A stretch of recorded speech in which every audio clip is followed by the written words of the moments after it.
Okay, hello and welcome everyone. Welcome to JFD Brokers Traders Tea Time with me, Darius Unchauskas.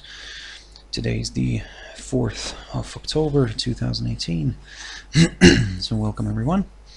Welcome to this Thursday's afternoon session where we're going to have a look at a few instruments, a few indices, well actually one index, one commodity and a few pairs. But as always, before we do that, let's quickly have a read through our risk disclaimer. So the content we produce does not constitute investment advice or investment recommendation, should not be considered as such, and does not in any way constitute an invitation to acquire any financial instrument or product. As always, a few seconds for you to read the rest and we can continue.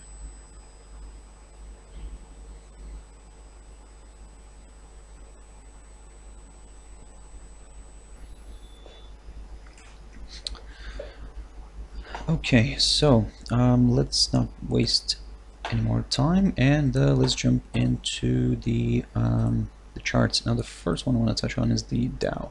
Now looking at this daily chart here on the Dow, yesterday we saw Dow moving higher and kicking, well, actually hitting new all-time highs here. We're still, well, the index still continues to trade above this very short-term upside support line taken from the low of the 15th of August. As you can see in here in the end of September, it acted as a nice area for the bulls to kind of take advantage of the lower prices and kind of push the index back up here. But as you can see here, the close of the futures market here on the Dow, yesterday we had this doji here, or should I say more of a shooting star here forming on this chart and on this daily chart, and of course according to all the textbooks and everything, we could see further declines here a little bit. We could see a reversal, as this is kind of marking is kind of marked as a reversal signal. But then again, for now, be very careful. Certainly, as you can see, you probably know that the cash index is kind of selling off a little bit right now, and of course for us, we're going to keep on monitoring this one, and we're going to just have a look at if we're going to see actually a break here below the 26,770 level. And this was the high that we saw around the 21st of September.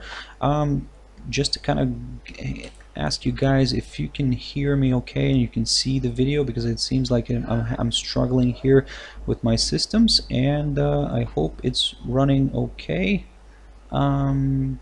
Just if you could send me something like a message or something like that. If you can still hear me and see me, certainly that would be great to know. Okay, seems to be that I'm losing some connection here, so I hope you can hear me. Is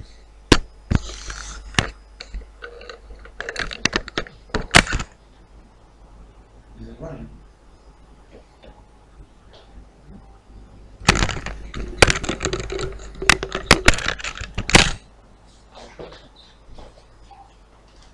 Can you see the screen?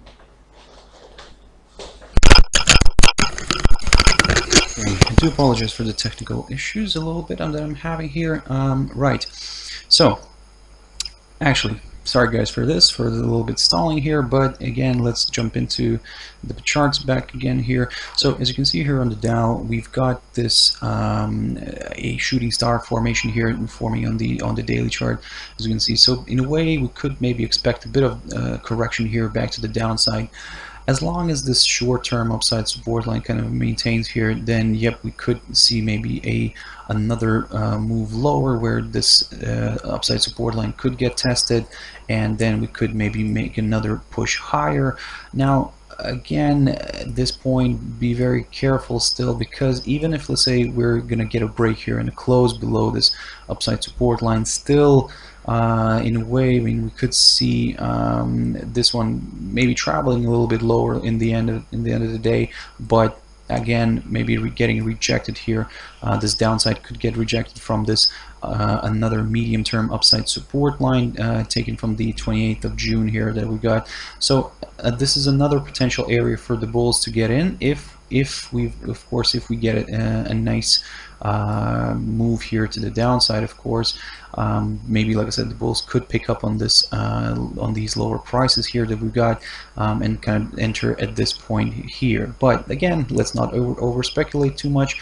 Initially, let's see what it wants to do with this area and at the moment it seems that we could potentially get a bit of a correction here to the downside, and if we do get something like this, keep your eyes on the 26,770, and then eventually keep your eyes on this short-term upside support line taken from the lows of the 15th of August. Now again, like I said, this could play out nicely. This area could hold, and if it does hold, then yep, we could see the bulls kind of jumping in back in again and potentially lifting the index higher. So keep your eyes on this one. Jumping into one commodity, or should I say precious metal, and looking at this daily chart here. Now this was quite an interesting one. As you can see, we're trading right now above this downside resistance line taken from the peak of the 25th of June, and certainly for now, although it's for now we kind of look more bullish, to be honest, than bearish, but as you can see, kind of this 50 EMA that we've got here shown as the red line continues to hold and continues in a way act as a resistance area for this precious metal, and it's kind of in a way struggling to close above that. So at this point, probably be very cautious. I'm not saying that this is going to roll over here to the downside and going to move lower, but again, be very careful with this, because like I said, any weakness kicking in here, then yep, we could see a decline to the downside. And especially if this 50 EMA in a way kind of continues to hold, then yep, the bulls might abandon this one for the time being and kind of let the bears kind of control this, and maybe we could see a slide towards the 14.38 level, or even a little bit lower towards the 14.315 zone. Now this is where we could maybe see the bulls picking up again, because potentially they could see this is a perfect opportunity to jump in and drive this precious metal back to the upside. Now this is, of course, I'm talking about if we do get a scenario, let's say when silver is not going to be able to close above this 50 EMA that we've got here on the daily chart and shown as the red line. So keep your eyes on this one, guys. This could be quite interesting of course for those buyers who actually missed this buying opportunity here. This could be the next potential area for an entry, where then silver could get lifted towards these higher levels like the 15 zone. So but on the downside, if suddenly this gets a break here and we see a close below this zone here below, or should I even say, should I specify the 14.315 level, if we get it close below that, then yep, we could see further declines here. If we could see a drop below this downside resistance line, and to be honest, if we get let me just actually put another support zone here, quite an important one. It becomes well, it's an important one to watch right now. So the 14.195 zone, so approximately there, or even you could round it up towards the 14.220. if we do get a nice close below this area here, now this is where it could become ugly for silver, and we could see a further decline here, potentially aiming for the 14 zone, or slightly below that we do have the 13.985, or even actually going back down here towards the 13.645. Now this one level here, let me just kind of drag back into history here. As you can see, it was the lowest point of 2015, so this was the kind of the bouncing point here for silver, from which it kind of continued pushing higher for going into 2016, but this was the lowest point of 2015, so the 13.645. But again, that's a bit far from where it is right now, and at the moment it's looking more bullish than bearish. But again, keep watching this 50 EMA, guys. I mean, because for now it seems like it continues to hold and continues to hold the price from moving higher. Jumping into Bitcoin, Bitcoin is at an interesting spot. So we're kind of getting squeezed here.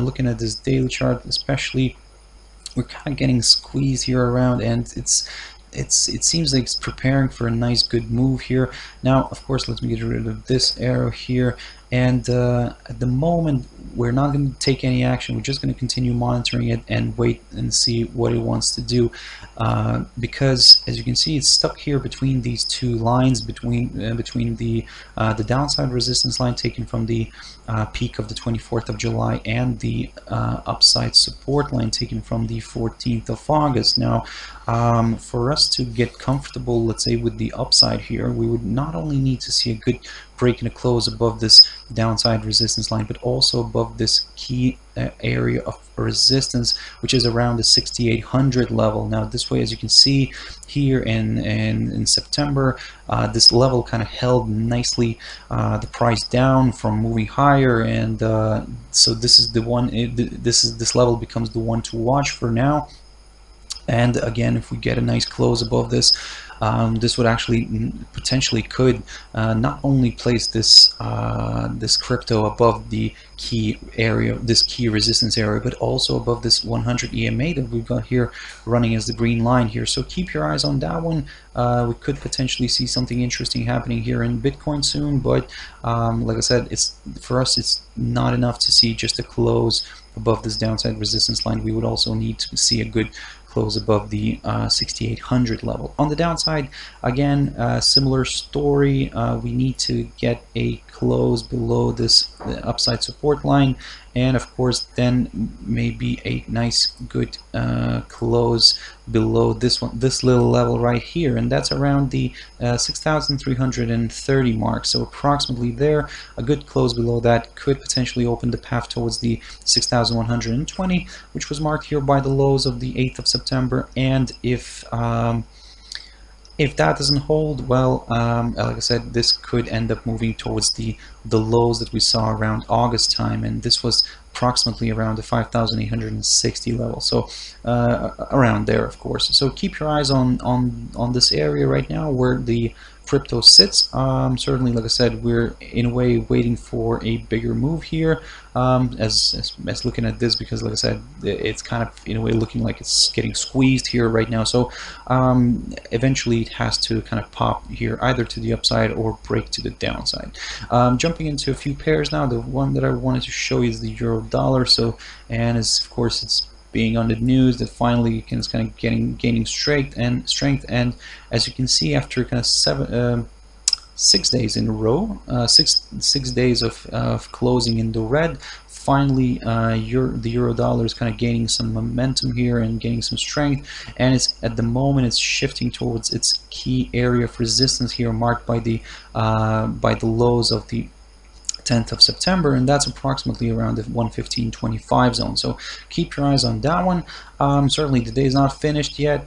We could see maybe a full reversal here back to the downside, so be very careful. For us to, let's say, start considering higher levels, we would need to see a good close above the 115.25, and this is where we could then aim initially for the 115.70, or even going higher here a little bit towards the oops, there we go, 116.20. So there we this is something to watch for you guys right now, and especially today. And keep your eyes on this little level right here, the 115.20.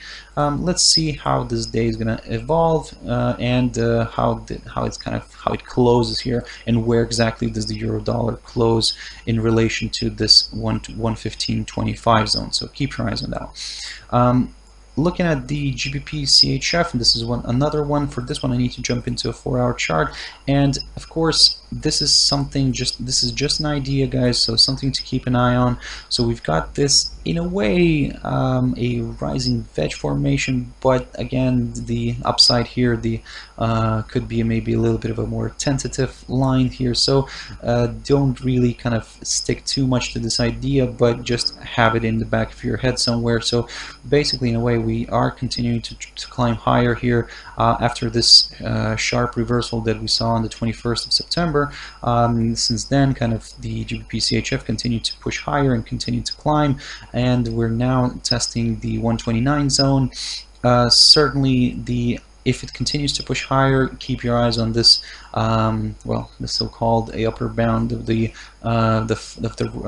rising veg formation, and if this kind of starts getting rejected here, then we could potentially see maybe a bit of a decline here, a bit of a correction to the downside, and in a way, we're going to wait for the next big move. So according to all the textbooks, of course, these types of formations tend to break to the downside. So, but again, for us to kind of consider the downside on this pair, we would need to see a good close. Let me just adjust this quickly, guys. So a good close below the 128.10 mark, approximately there. Now this is where we could start considering lower levels, because at the same time we would get a nice good break and a close below this lower bound of lower side of the rising veg, so-called rising veg, and of course, like I said, we need to see a good close below the 128.10 in order to kind of aim for lower levels. Like, let me just adjust a few lines here. Lower levels like the 127.35,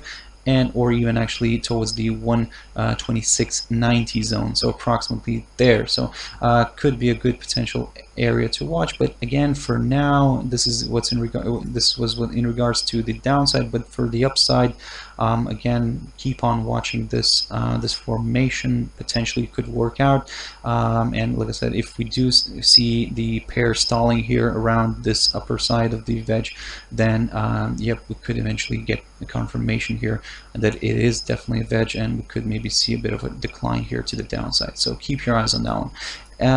Okay, guys, I'll have to probably wrap it up here. Thank you very much for watching and listening. I do apologize for a bit of a technical issues here that I had, and I hope you found it useful. So if you want to join me tomorrow morning at my Trader's Espresso, and that's 6 o'clock GMT time, 7 o'clock British Summer Time. But for now, thank you very much, and bye-bye.